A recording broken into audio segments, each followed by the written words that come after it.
17 November को दिन हो।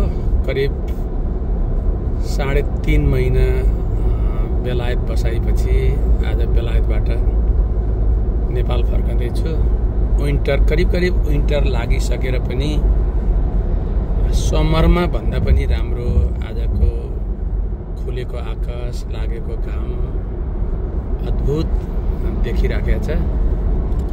जानुभन्दा 2-4 घण्टा अगाडि यो आसफोर्ड केन्ट वरिपरि हामी यसो घुमिराखेका छौँ। मैले युट्युबमा राख्नको लागि सानो भिडियो बनाइराखेको छु। खुब सुन्दर छ यहाँको यो आसफोर्ड केन्ट। यसैमा पनि राम्रो रहेछ ठाउँ यो। त्यहाँमाथि आजको क्लाइमेट हेर्दाखेरि अद्भुत। यसको आकाश हेऱ्यो भने त्यस्तै छ, जमिन त्यस्तै छ।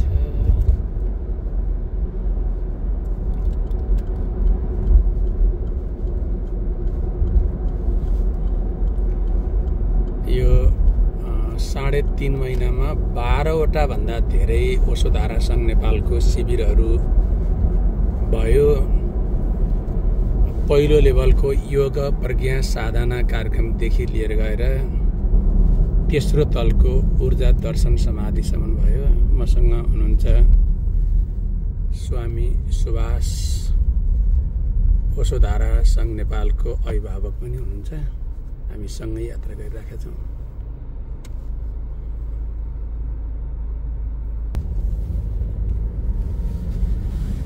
बिहान उठ्ने बित्तिकै आज सूर्य दिउँसो आउनुहुन्छ कि आउनुहुन्न सूर्यदेव भनेर झ्यालबाट चियाएर आउँदै गरेको सूर्यको भिडियो खिचेका थिएँ। तर आज यति सुन्दर घाम लाग्नुभयो, सूर्यदेवको उपस्थिति रह्यो।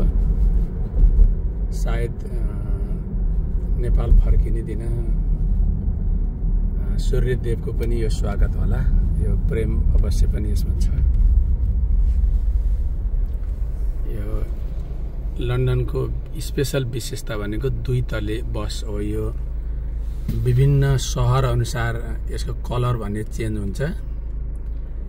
रातो छ लन्डन सिटी वरिपरि, लन्डनको बाहिर भएको कारणले यस्तो कलरको छ। यो 2 तले बस लन्डनको विशेषता नै हो। अति नै सुन्दर, चढ्न त्यत्तिकै मजा आउँछ। यो म अब यहाँहरूलाई देखाउँदैछु यो सडकको बनावट। यस्तो विशिष्ट प्रकारको इन्जिनियरिङ सडकको हिसाब किताबले संसारमै बेलायत पहिलो हो भनिन्छ। मलाई त्यस्तै लाग्छ। एउटा रोडबाट अर्कोमा जोड्नको लागि यति सुन्दर च्यानल रोडहरू छन् यहाँ, कल्पनै गर्न सकिँदैन। अब म थोरै बस्तीतिर प्रवेश गरिराखेको छु। यहाँले देख्न सक्नुहुन्छ यो दाएँ बाएँको घरहरू यहाँको बेलायतको घरको मोडलहरू हुने। यो आसफोर्ड रेसिडेन्स एरिया हो जहाँ म बसिराखेको छु। हाम्रो स्वामी सुभाष प्रभुको रमला माको घर जो आश्रम हो यो वास्तवमा।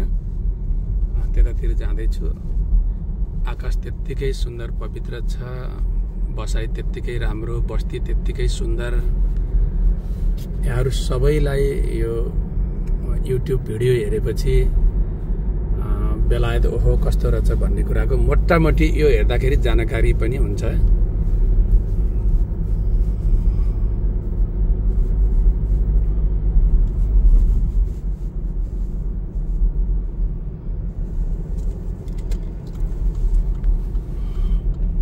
ओशो भन्नुहुन्छ, जिसने आसमान को जीवन्तता जाना उसने परमात्मा को जाना। आकाशलाई जसले जिउँदो देख्न, जान्न, अनुभव गर्न सक्छ उसले परमात्मालाई जान्न सक्छ। किनकि आकाश अनन्त छ, असीम छ। आकाशको कुनै जन्म मृत्यु भएन, त्यसैले अजन्मा अमृत छ आकाश। अलग छ, यो लक काट्न नसकिने छ आकाश। यो निरञ्जन यानि रङ्ग रहित छ। आकाशमा जो नीलो देखिएको छ यो त अनन्त गहिराईको प्रतीक हो। यो सागर पनि नीलो हुन्छ, आकाश पनि नीलो हुन्छ। शिवजीको कण्ठमा नीलो छ, यो ज्ञानको अथाह महासागर। कृष्णको त फोटो सबै कृष्णको काले कृष्ण नीलो रङ्गको छ। यो चाहिँ अनन्त गहिराईको प्रतीक हो। हामी आश्रमको नजिकै घरको नजिकै आइपुग्यौँ, जहाँ मैले यो पटक असाध्यै धेरै प्रेम करुणा सद्भाव पाएँ। यहीँ तेस्रो लेभलको साधना भयो। यो माथि परेवाहरू बसिराखेका छन्, यो यही नै घर हो। यो परेवाहरूको यसो आफ्नै कहानी छ, आफ्नै व्यथा छ, आफ्नै विशेषता छ, आफ्नै प्रेम छ। म पछि बताउँला। यहाँहरू सबैजनालाई प्रणाम। हरि ओम तत्सत। नमन। धन्यवाद।